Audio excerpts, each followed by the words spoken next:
दोस्तों स्वागत है आप सभी का आपके अपने YouTube चैनल प्राइम प्रभाकर पे। दोस्तों आज की इस वीडियो में हम एक टॉपिक देखने वाले हैं भूकंप को यानी कि अर्थक्वेक को। ये ऐसा टॉपिक है जिससे आपके आने वाले यूपी पीसीएस प्रीलिम्स हो, चाहे आरओ का प्रीलिम्स हो या कोई भी एग्ज़ाम हो, उसमें यहाँ से क्वेश्चन बनते हैं। तो इसको हम बहुत डीप में देखेंगे, जितने जो भी फैक्ट बन सकते थे उसको देखेंगे। और जैसा कि आपको पता है, आपके इस चैनल पे मैंने मेंस की एक सीरीज़ शुरू करी थी, उसमें हम मॉडल आंसर अलग अलग GS 1 से लेकर 4 तक कर चुके हैं। तो वो सीरीज़ भी हमारी कंटिन्यू रहेगी। इधर 2-3 दिन से वीडियोज़ नहीं आ रही, पर प्रीलिम्स के लिए मैं क्या करूँगा, अभी जब तक डेट नहीं आ रही आरओ की, बाकी पीसीएस तो बहुत लेट में है, चला गया है, आपको पता ही है। तो हम कुछ रैंडम टॉपिक्स उठाएंगे, उसी मतलब वो टॉपिक जहाँ से आपके एग्ज़ाम में क्वेश्चन बनते ही हैं। और चूँकि अब जो 2025 का 24 वाला प्रीलिम्स हुआ है, उसके देखते हुए बाकी आरओ का जो हुआ था लास्ट ईयर आज ही की डेट में, तो उसमें आपने देखा ही था कैसे पेपर बनता है। तो थोड़ा सा हम डीप में जाके पढ़ेंगे, क्योंकि उस जो चीज़ें मैं आपको बताऊंगा वहाँ से स्टेटमेंट बन सकते, तो कैसे बनेगा उनको भी देखेंगे। तो रैंडम वो टॉपिक लेंगे जहाँ से आपके एग्ज़ाम में क्वेश्चन बनता है। और तो आप लोग इनको बहुत अच्छे से देखिएगा।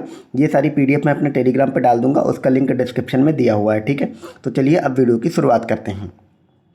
तो अर्थक्वेक यानी कि भूकंप क्या है, देखिए ये मान लीजिए आप पृथ्वी की सतह है। भूकंप देखो, आप सबको ये तो पता ही होगा कि पृथ्वी जो है अपने ये एक तो भूपर्पटी हो गई, जो ऊपर वाली मिट्टी हम सबको दिखती है, उसके अंदर जो अलग अलग चट्टानों से बनी हुई है, तो वो चट्टानें जब विसरण करती हैं, इधर उधर गति करती हैं, तो ऊपर भूकंप आता है। तो ये सब बेसिक बातें आपको पता होगी, यहाँ से क्वेश्चन नहीं बनेगा परिभाषा में। ये आपकी पृथ्वी की सतह है यानी कि भूपर्पटी है, ठीक है। तो अब आपको यहाँ पे याद रखना है कि यहाँ पे इसका फोकस क्या होता है, अधिकेंद्र क्या होता है, और पृथ्वी तो आपको पता होगा ये है। तो जब अधिकेंद्र की बात आएगी यानी कि एपिक सेंटर की बात आएगी, जिसको कि अधिकेंद्र या एपी सेंटर कहते हैं, ये किसको कहते हैं, यह पृथ्वी पर सबसे पहले झटके लगते हैं। तो अधिकेंद्र का मतलब पृथ्वी की ऊपरी सतह यानी कि भूपर्पटी, जहाँ पे हम सब रहते हैं, वहाँ पे वो पहला पॉइंट जहाँ पे झटके महसूस होंगे उसी को कहते हैं एपिक सेंटर, ठीक है। किसका, भूकंप का, यानी कि अधिकेंद्र। और मूल ये होता है, मूल मतलब फोकस, यहाँ से तरंग की उत्पत्ति हुई, यानी कि भूकंप जो उत्पन्न होता है वो यहाँ मूल से होता है, ठीक है। तो आप समझ गए। तो आपको पता है, मैंने आपको बताया कि पृथ्वी के अंदर जो चट्टानें विसरण करती हैं वहीं से भूकंप की उत्पत्ति होती है। तो जहाँ से पृथ्वी के अंदर, हमेशा आपको याद रखना, जो फोकस है आपका, मूल है, वो पृथ्वी के अंदर होगा, अंदर वाले हिस्से में, क्योंकि वहीं से भूकंप की उत्पत्ति होती है, यानी भूकंपी तरंगों की उत्पत्ति होती है। और वो तरंगे चूँकि अलग अलग दिशाओं में ऐसे ऐसे जाती हैं ना, पृथ्वी तो चारों तरफ गोल गोल है, ठीक है। तो जहाँ पे पहले झटका महसूस होगा पृथ्वी के ऊपरी सतह का वह भाग, वही अधिकेंद्र या एपिसेंटर कहलाता है, ठीक है। तो ये मतलब बेसिक बात थी, आपको पता होना चाहिए। अब हम आते हैं भूकंपी तरंगों पे। तो इसमें आपको क्या याद रखना है कि भूकंपी तरंगें 3 प्रकार की होती हैं, P, S और L। अभी हम इनको बहुत डिटेल में देखेंगे। P, S और L 3 प्रकार की भूकंपी तरंगें होती हैं। तो P वाली सबसे पहले देखते हैं, और इसका मतलब होता है प्राथमिक तरंग, ठीक है, प्राइमरी वेव्स जिसको बोलते हैं। अब इससे क्या क्वेश्चन बनेगा, सर्वाधिक तीव्र गति वाली तरंग होती है और सबसे पहले धरातल पर पहुंचती है। तो पी तरंग के बारे में 2 बातें आपको याद रखनी है कि ये सर्वाधिक तेज गति वाली यानी कि बहुत जल्दी से चलती है। और चूंकि आपको पता, जैसे मैंने आपको अभी बताया था, मान लो ये पृथ्वी है, यहाँ से मूल से उत्पत्ति हुई और यहाँ पे आई, यहाँ पे ये इसका एपिसेंटर है। तो यहाँ पे, और ये चूंकि चारों दिशाओं में अलग अलग जाती है, तो जो सबसे तेज पहुँच जाती है धरातल पे, यहाँ पे मान लो पहुँच गई है, तो वही जो है पी तरंग होती है। तो सबसे पहले धरातल पर पहुँचती है और सबसे तेज गति वाली होती है। इसकी प्रकृति आपको याद रखना, ये अनुदैर्ध्य होती है, यानी कि लॉन्गिट्यूडिनल वेव्स होती है, ठीक है। अनुदैर्ध्य तरंग की प्रकृति होती है किसकी, प्राथमिक तरंग की। और ये ठोस, द्रव और गैस तीनों से गुजर सकती है, ये भी बात आपको याद रखना है। और अगर गति तीव्रता का घटता क्रम देखें तो सबसे ज़्यादा गति ठोस में होगी, फिर द्रव में होगी, फिर गैस में होगी। ये सारे वो पॉइंट है जहाँ से आपके एग्जाम में क्वेश्चन बन सकता है। इसी तरह आपको वो क्रोनोलॉजी लगाने को दे देगा, ठीक है। और ये भी याद रखना है, स्टेटमेंट देगा कि जो प्राथमिक तरंग है ये ठोस, द्रव, गैस तीनों में से गुजरती है, या दे देगा कि केवल ठोस से गुजरती है, ठीक है। इस तरह से बनेगा, तो आप याद रखेंगे। अगला हम आते हैं एस तरंग पे।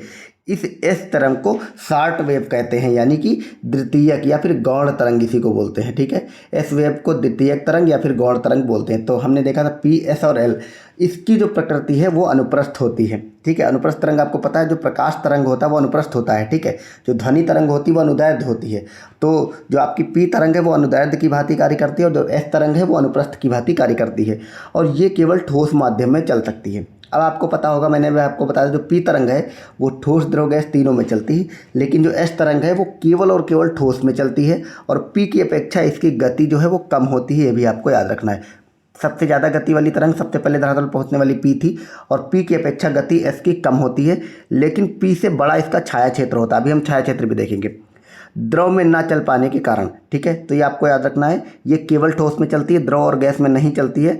और छाया क्षेत्र का मतलब होता है फैलाव। जैसे मान लो ये आपका पृथ्वी का मूल है जहाँ से ये उत्पन्न हुआ है, ठीक है, तो कुछ होती हैं कि इधर इधर गई फिर इधर नहीं गई, लेकिन कुछ होती हैं तो ये चारों दिशाओं में फैल जाती हैं, यानी कि उसका फैलाव अधिक होता है।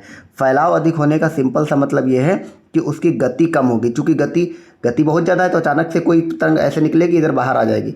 जब गति कम है, आपको पता होगा, तो धीरे धीरे थोड़ा इधर बढ़ गई, थोड़ा उधर बढ़ गई, थोड़ा इधर बढ़ गई, ऐसे करके उसका फैलाव अधिक हो जाता है। तो ये याद हमेशा आपको रखना है कि जो फैलाव है या छाया क्षेत्र है वो गति का व्युत्क्रमानुपाती होता है, ठीक है, ठीक है। तो पी से बड़ा छाया क्षेत्र इसका रहेगा, क्यों? क्योंकि इसकी गति कम है। छाया क्षेत्र का मतलब फैलाव होता है, स्पीड कम है, इसलिए फैलाव अधिक होता है। ये बात आपको याद रखनी है। आप देख पा रहे हैं ये छाया, मैंने चित्र भी बना दिया है। पी का जो तरंग छाया क्षेत्र कैसे है, जैसे मान लो यहाँ से ये उत्पन्न हुई तो ये ऐसे ऐसे अंदर को गई हुई है, ठीक है, ये आप देख पा रहे होंगे। तो मिनिमम जो है वो मैक्सिमम यहाँ पे 105 डिग्री पे गया है, और तो ये जो पूरा रेंज आपका है ये इसका छाया क्षेत्र हो गया। लेकिन अगर हम बात करेंगे 105 से 145 के बीच वाला जो है, अगर हम एस का बात करेंगे, चूँकि इसका छाया क्षेत्र अधिक है, ठीक है, जैसे है क्या, ये आप देख पा रहे हैं यहाँ से भी, मूल से भी ऐसे गुजरी है।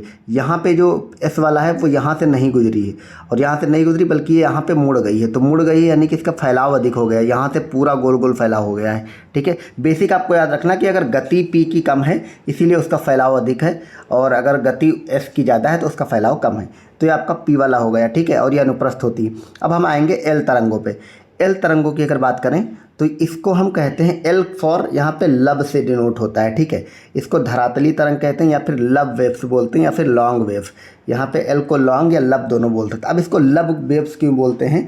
क्योंकि इसकी खोज जो है वो एडवर्ड एफ लब द्वारा की गई थी। तो ये भी आप याद रखेंगे, आपको स्टेटमेंट देगा कि एल तरंग जो हैं या धरातली तरंग हैं उनको लब वेव्स इसलिए कहते हैं क्योंकि उसको खोज एडवर्ड एफ लब ने करी थी, और सबसे बाद धरातल में पहुंचती हैं, ठीक है। तो ये आपको याद रखना है, ये स्टेटमेंट बना देगा कि सबसे पहले धरातली तरंग धरातल पर पहुंचती हैं। तो आपको लगेगा धरातली तरंग है तो धरातल पर पहले पहुंच रहे होंगे, नहीं, धरातली तरंग जो हैं वो सबसे बाद धरातल पर पहुंचती हैं, और ये सर्वाधिक विनाशकारी होती हैं। ये भी आपको याद रखना है। धरातली तरंग क्या होती हैं? सर्वाधिक विनाशकारी तरंग होती हैं। धरातल पर जो तहस नहस और तबाही मचाती हैं, यानी कि सबसे ज़्यादा जो मकान, पेड़ पौधे, हर चीज़ उथल पुथल मचा के गिरा देती हैं, वो यही धरातली तरंगें होती हैं, यानी कि लब तरंगें होती हैं।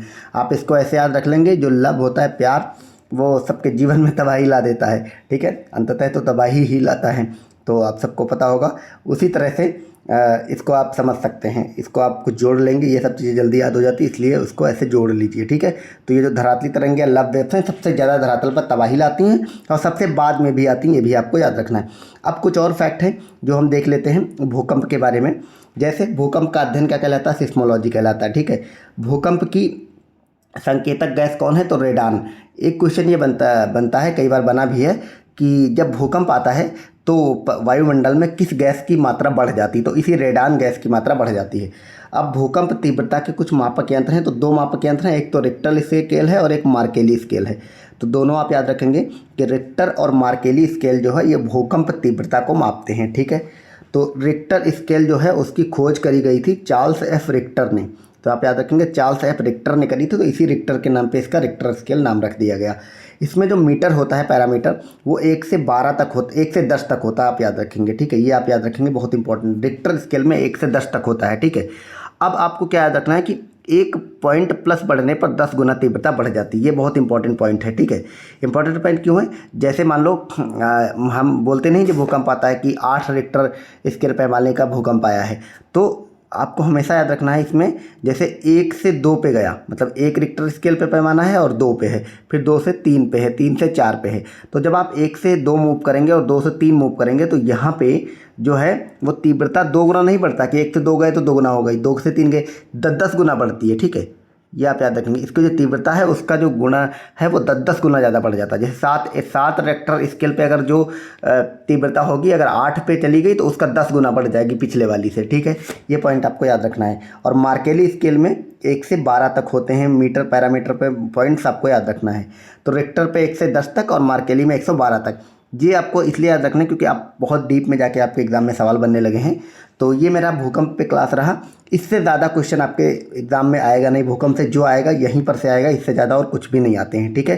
तो बाकी आप बताएं मेरी ये रैंडम सीरीज़ तो मैं नाम नहीं दूंगा, पर ऐसी रैंडम इंपॉर्टेंट टॉपिक मैं आपको देता रहूँगा आप ताकि 10 मिनट में इसको देख लें और यहाँ से सवाल बने तो आप उसको गलत ना करें और बहुत डीप में जाके ऐसे सवाल आप बनेंगे, ठीक है। मिलते हैं नेक्स्ट वीडियो में। Thank you so much.